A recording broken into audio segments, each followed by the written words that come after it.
അക്ഷരങ്ങളെ സ്നേഹത്തിന്റെ മാധുര്യമാക്കി കുരുന്നുകൾക്ക് പകർന്നു നൽകിയ ഒരധ്യാപിക. സംസ്കൃതത്തിന്റെ പുണ്യം കുരുന്നുകളുടെ മനസ്സിൽ കോറിയിട്ട വിദ്യാലയത്തിന്റെ പ്രിയപ്പെട്ട ടീച്ചറമ്മ പ്രീത ടീച്ചർ പടിയിറങ്ങുന്നു. സുഹൃതങ്ങളുടെ തുടർച്ചയെന്നോണം ഈ മണ്ണിൽ നിയോഗിക്കപ്പെട്ടതാണ് ടീച്ചർ.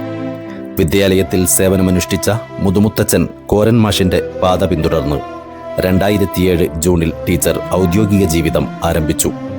ചരിത്രത്തിന്റെ പുനരാഗമനം. കേളോത്ത് തറവാട്ടിൽ KT നാരായണൻ നായരുടെയും ദേവകിയമ്മയുടെയും മകളായി ജനിച്ച പ്രീത ടീച്ചർക്ക് വിദ്യാലയം വീടായിരുന്നു. സംസ്കൃതോത്സവത്തിന്റെ വേദികളിൽ കുഞ്ഞോം AUP സ്കൂൾ എന്ന പേര് മുഴങ്ങിക്കേട്ടപ്പോഴെല്ലാം അതിൻ്റെ പിന്നിൽ ടീച്ചറുടെ വിയർപ്പും കഠിനാധ്വാനവും ഉണ്ടായിരുന്നു. 19 വർഷത്തെ സരസ്വതി പ്രവാഹത്തിൽ 13 തവണ ഉപജില്ലാ കിരീടവും ജില്ലാതല ചാമ്പ്യൻഷിപ്പും വിദ്യാലയത്തിലെത്തിച്ച ടീച്ചറുടെ മികവ് അവിസ്മരണീയമാണ്.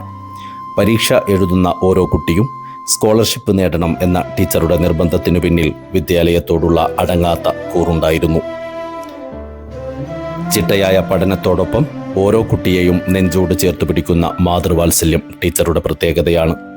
അക്ഷരപ്പൂട്ടുകൾ പൊളിച്ച് സാരസ്വതം വിളമ്പിയ ആ നാവിൽ നിന്നുതിർന്ന ഓരോ വാക്കുകളും കുട്ടികൾക്ക് ജീവിത പാഠങ്ങളായിരുന്നു.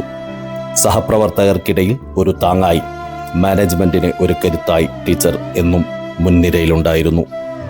ഭർത്താവ് വിജയൻ ബാംഗ്ലൂർ ചാണക്യ യൂണിവേഴ്സിറ്റിയിൽ അസിസ്റ്റന്റ് പ്രൊഫസറായ ഡോക്ടർ അമൽ വിജയ്, വിദ്യാലയത്തിലെ അധ്യാപകനായ അർജുൻ വിജയ് എന്നിവർ മക്കളാണ്. തൊട്ടതെല്ലാം പൊന്നാക്കി മാറ്റുന്ന ആ മാന്ത്രിക സ്പർശം വിദ്യാലയത്തിന്റെ അകത്തളങ്ങളിൽ ഇനി നേരിട്ടുണ്ടാവില്ല. പ്രിയപ്പെട്ട ടീച്ചർ പടിയിറങ്ങുമ്പോൾ ഈ മണ്ണിൽ ബാക്കിയാവുന്നത് പാതിവഴിയിൽ മുറിഞ്ഞുപോയ ഒരു വിതുമ്പലാണ്. മിഴിനീർ നനവോടെയല്ലാതെ ഞങ്ങൾക്ക് ടീച്ചറെ യാത്രയാക്കാൻ കഴിയില്ല. എങ്കിലും ടീച്ചർ പകർന്നു നൽകിയ ആ ചൈതന്യം ഞങ്ങളുടെ ഹൃദയങ്ങളിൽ ഈ വിദ്യാലയത്തിൽ ജ്വലിച്ചു നിൽക്കും. സമാധാനവും നന്മയും ആശംസിക്കുന്നു. വിദ്യാദീപ സദാ ജ്വലതി. ഭാവുകങ്ങൾ.